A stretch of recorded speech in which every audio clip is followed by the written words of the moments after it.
Outline. The Outline Online Podcast, October 2007, sponsored by Delaney's Irish Bar. This month, we present to you DJ and producer Mark Ronson. Oh, Mark, be careful with all those famous names. You might drop one.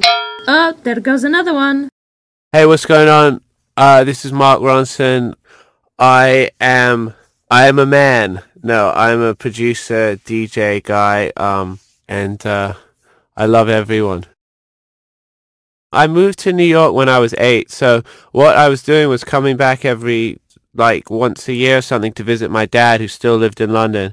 And I would go back with everything from the Stone Roses to Soul to, just like the coolest music, because England has a bit more of a diverse sort of just approach to music and the stuff you hear on the radio in general as opposed to America. I grew up playing guitar in bands, and then I got really into hip hop. And I started DJing, and I guess I've been on these two parallel paths the whole time, and this record is kind of the merge of those. My taste in music ranged all the way from hip hop to I wouldn't go so far as to say free jazz and polka, but they're just really broad, and I like to be able to play everything that I like on the show. There's a funny, I collect records with bizarre covers, and even before I made this record, I've always been into that, like Barbra Streisand doing Life on Mars or whatever. And I had this Sonny and Cher record, and there's this really cool snippet in the middle. It's like, Sonny's like, it's hard to do a show these days without doing a Beatles tune, because they wrote everything, didn't they?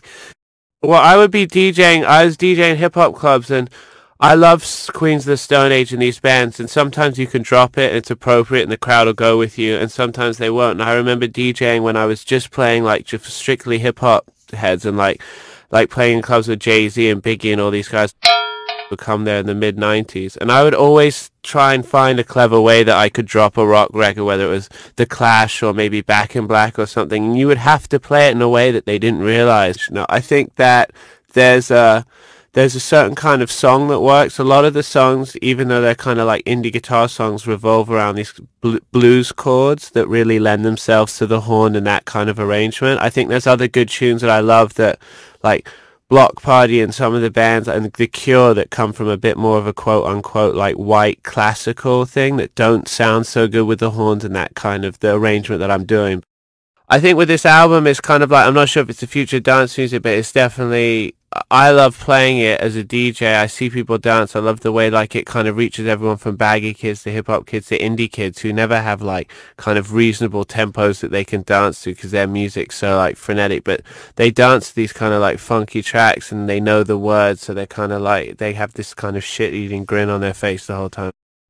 This record came about really as kind of by accident. I would just find myself, when I was supposed to be making my own tunes and working on other people's records, kind of just procrastinating, being like, oh, I wonder what would happen if I took the guitar chords from Just and played them like the Jackson 5 or something like that. And by the end of a couple of those sessions, I had 6 or 7 songs, and when Just, the Radiohead cover, leaked out and did well and was on the radio and stuff, I found myself in a kind of cool position of just coming to the UK and signing with Columbia Records and finishing the album. So it wasn't really premeditated, and my next record I'm sure will have original tunes, and I definitely don't want to be known as the cover guy, but yeah, that's just how this one came out.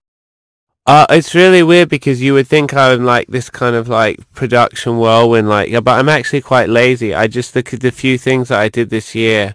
I wouldn't say lazy, but I like to take time on a project. You hear some producers Timbaland where it's you've got 3 hours in the studio with Timbaland on Tuesday, going to make 3 records. With Amy Winehouse and Lillian, the artists I've been working with this year, it takes a lot of time. I think people forget that, making real albums, everybody's sort of in this sort of drive-through pop thing of just turning out these hits. And I think all the favorite records and records that we all love from the 60s, 70s and 80s, people actually sat with the artists, producers. You develop a sound in a record, and that's kind of how I ended up working on all these things last year. It seems like a lot, but it's actually not that much.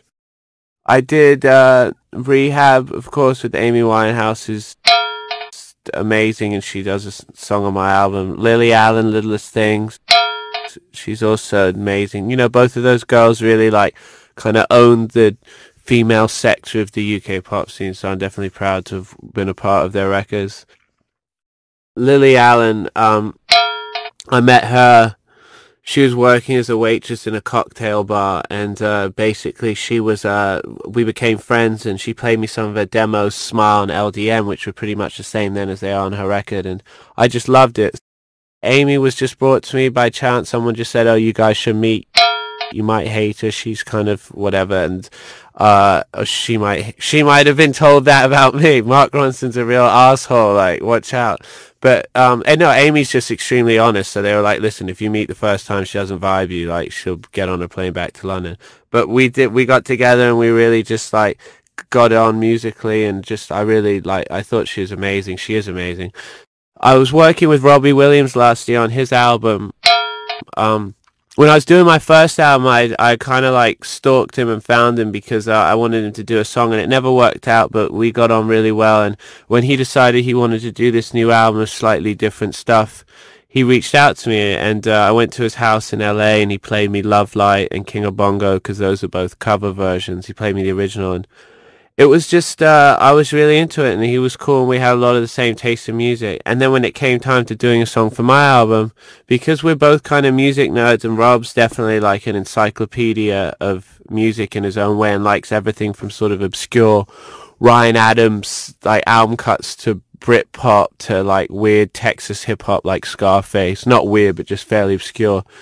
And so because we're both such nerds, it took us obviously forever to come up with a song we could do, because we just had like so many, and we'd be texting at like 1 a.m. Like, I'd be half asleep and I'd get some email that said like, "What about Mad World by Pluto Shervington?" I'd be like, "Go to sleep." The highlight of my career, I would say, Jack, Wherever You Are, was I think last year we played our first gig with the band, and playing some of the stuff from the album. We played at Love Box, this festival in Victoria Park, and that was kind of amazing. I mean, I was so nervous, like I couldn't stop my hands from shaking forward on the stage. But then to see, like, it started with maybe like 700 people in front of the stage, and by the time we were done playing, there was like 5,000. It was just a really good feeling. I was like, holy crap! Like, people actually like this. I'll never be seen without clothes. I love clothes. I'm not like that Harry Potter fellow with his no clothes all the time. Thank you very much for having me on here. Thank you, everybody, for listening. Outline online on the streets. Come on, make me laugh, why don't you? Give me your funnies. Yeah. What's the difference between love, true love, and showing off? Spitting, swallowing, and gargling. What do gay donkeys eat? Hey. Man goes to his wife and says, "I'm off to the pub, get your coat." And she says, "Oh, am I coming with you?" He says, "No, I'm turning the heating off." Yeah, my wife's had a credit card stolen. I was going to report it to the police, but I found out that whoever's nicked it is spending less than her. Alright, what's this? A cat's arse.